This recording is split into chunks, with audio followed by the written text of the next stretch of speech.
It was late November, 2009. I remember because the air had that bitter cold bite, and the trees outside my middle school were stripped bare, their skeletal branches scratching against the gray sky.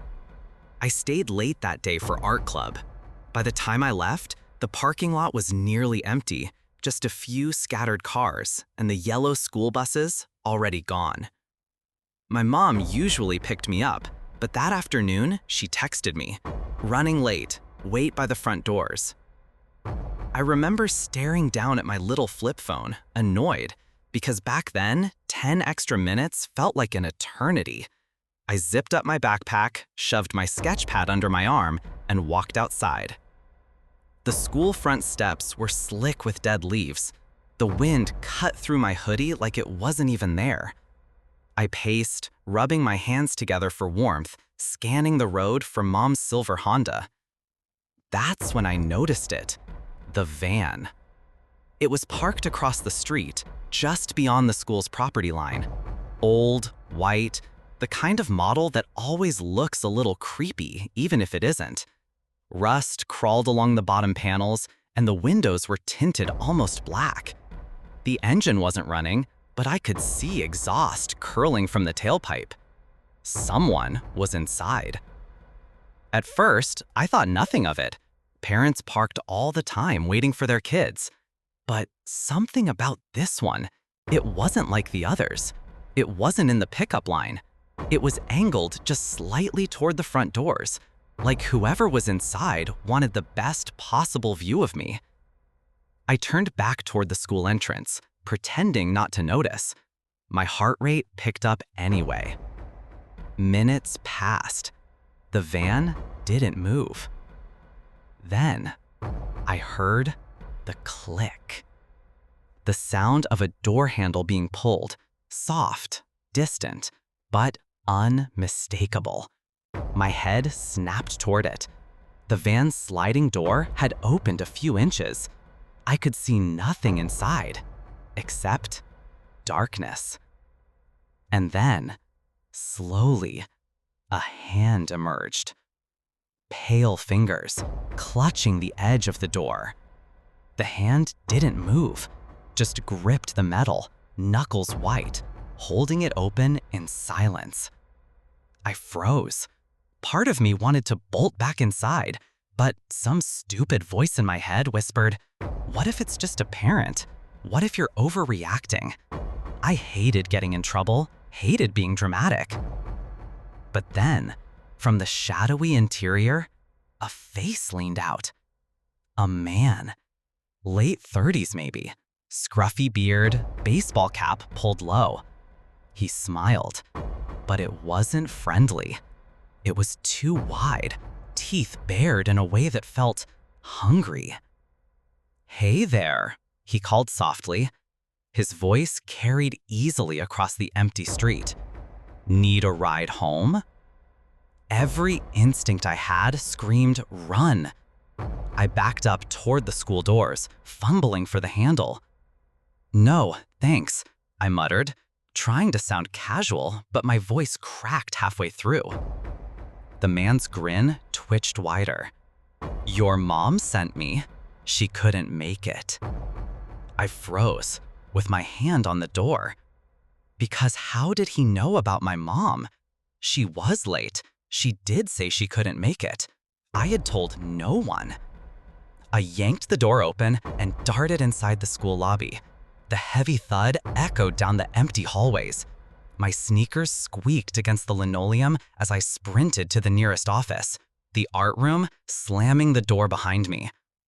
My art teacher, Miss Carlson, startled when she saw me. "What's wrong?" she asked, eyes wide. I was sobbing before I could even answer, choking out fragments about a man, a van, and my mom. She didn't hesitate, locked the classroom door, grabbed the phone, and called the front office. Within minutes, the principal and janitor were rushing outside, scanning the street. But the van was gone. Police came. They asked me everything. The color of the van, the man's face, what he said. I remember trembling so hard I could barely hold the cup of water they gave me. they never found him.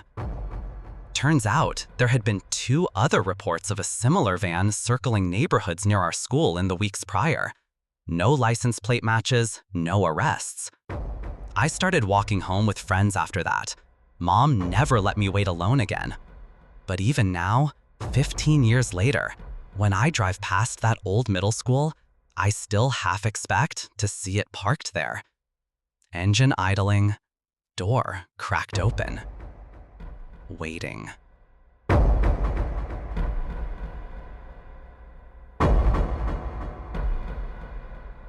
The rain had just stopped. The night was thick with mist and cold air. I was driving down a lonely stretch of highway. Streetlights flickered in the distance. My car's tires hissed on the wet road. I was exhausted. My eyes kept drifting closed. I saw the faint glow of a gas station ahead. A small beacon in the dark. I pulled in slowly. The place looked abandoned, lights flickering sporadically. The pump stations were cracked and no other cars around. Just me in the silence. As I stepped out, the smell of damp asphalt and gasoline filled the air. I noticed movement. A van parked just out of the light's reach, its windows dark, like eyes hiding secrets. A man stepped out, tall, broad-shouldered, his face hidden under a soaked baseball cap. He didn't say anything, just stared at me. My stomach tightened. I tried to ignore him, focused on filling the tank. Then I heard footsteps behind me. Soft, slow, deliberate. I turned slightly. A woman was walking toward me, her clothes soaked, her eyes wild with fear. She whispered, "Help me." Before I could react, the man moved fast, grabbed her arm roughly. I froze, heart pounding. Suddenly, the van's sliding door opened. 2 more men emerged. The woman screamed. I ran to my car, locked the doors, started the engine, but they were too close. The van sped toward me. I slammed the accelerator. Tires spun on gravel. The van swerved, blocking the road. I had nowhere to go. Asterisk, my breath caught. The woman's scream echoed in my ears. The van's headlights bore down on me. I slammed the brakes, heart racing. The van stopped inches from my bumper. Doors slid open again. The men stepped out, faces shadowed, expressions cold and cruel. I tried the door handle, locked. Panic surged. I looked for something, anything. The woman struggled in their grip, tears streaming down her face. One man stepped forward, his voice low, threatening. "Get out of the car. Help her." I hesitated. Every instinct screamed to run. But the terror in her eyes stopped me. I unlocked the door, stepped out slowly. Cold night air bit at my skin. The men closed in. They shoved Emmy toward the van. The sliding door closed behind us. Inside it was dark, smell of sweat and gasoline thick. The woman sobbed quietly. I tried to calm her, whispered, "We'll get out, stay calm." Suddenly, the van lurched forward, rumbling over gravel. I gripped the seat, trying not to panic. Minutes passed like hours, then a loud crash. The van slammed hard into something. The door popped open. I didn't hesitate, jumped out, rolled onto the wet ground. I ran, darkness swallowing me whole. Behind me, angry shouts. I didn't stop. Not until I found a house with lights on. I pounded the door. Breath ragged, they let me in, called the police. But when they arrived, the van was gone. The men were gone. The woman was gone. Only silence remained. Asterisk, the police listened, their faces serious. They took notes. Asked questions I barely heard. They warned me about that stretch of road, known for disappearances, strange sightings. I tried to sleep that night. But the shadows in my room seemed alive, moving just beyond my vision. The woman's face haunted me, her eyes filled with terror and desperation. I couldn't shake the feeling she was still out there, somewhere. Days later, I drove past that gas station again. The flickering light buzzed overhead. The van's parking spot was empty, but the air was thick, heavy, like the night was holding its breath. I pulled over, heart pounding. A sudden noise made me turn. A shadow slipped behind the trees, I called out. But no answer came. I left quickly, driving away as fast as I could. The image of the woman's eyes stayed with me, and the feeling that the van was still waiting, hungry, silent, asterisk weeks passed, I tried to forget. Pretended the night never happened, but every time I closed my eyes, I saw the van. Flickering light above the pumps. The woman's terrified face. One night, I decided to face it. I drove back to the gas station. The same buzzing light flickered, casting long shadows on the cracked concrete. The lot was empty, but the air felt thick. Then I saw movement. A figure standing near where the van used to be. My breath caught. I called out, but the figure vanished into the dark trees. I knew then. This wasn't over. The van was still out there, waiting, watching, and I was still running.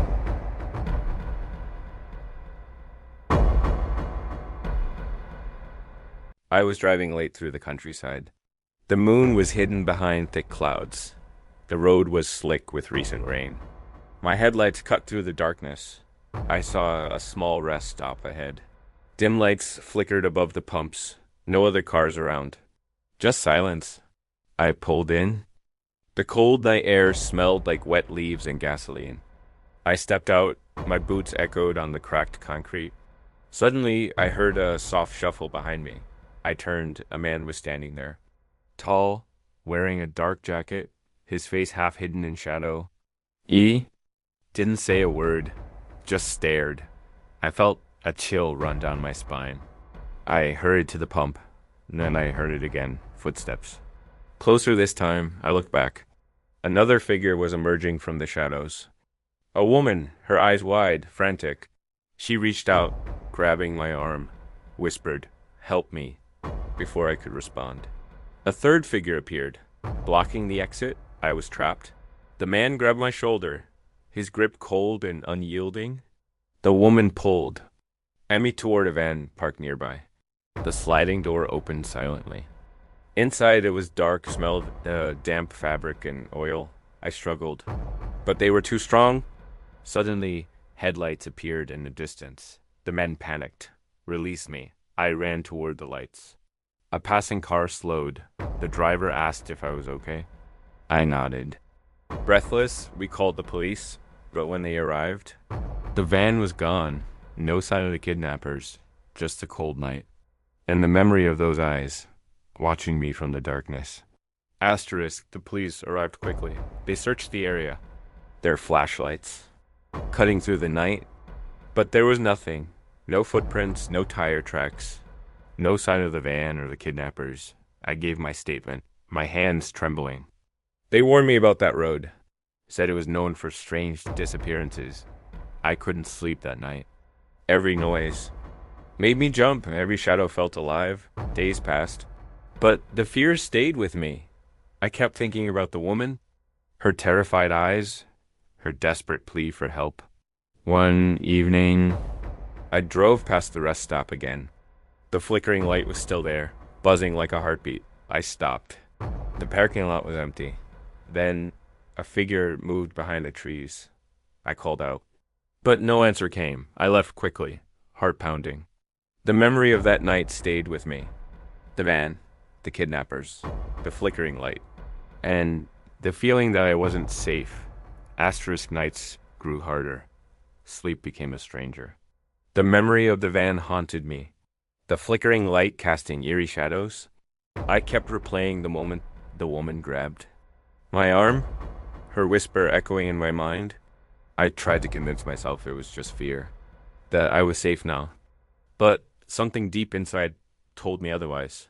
One night, I found myself driving back to that lonely rest stop. The air was thick with fog. The cracked concrete glistened with moisture. The flickering light buzzed overhead, casting uneven shadows. I parked. Heart hammering. A sudden movement caught my eye. A figure stepped from the darkness. I called out, but it vanished before I could see its face. I felt a cold chill and knew the nightmare wasn't over. The van was still waiting, hungry, silent. And so was I running? Always running. Asterisk, I couldn't escape the feeling that something was watching me. The flickering light, the empty parking lot, the silence thick and suffocating. I knew the van was still out there, waiting for the next victim. I never stopped driving at night. Never stopped looking over my shoulder. Because sometimes, when the wind is just right, I swear I hear the sliding door open. The footsteps, the whispers, and I know the van's hunger is never satisfied.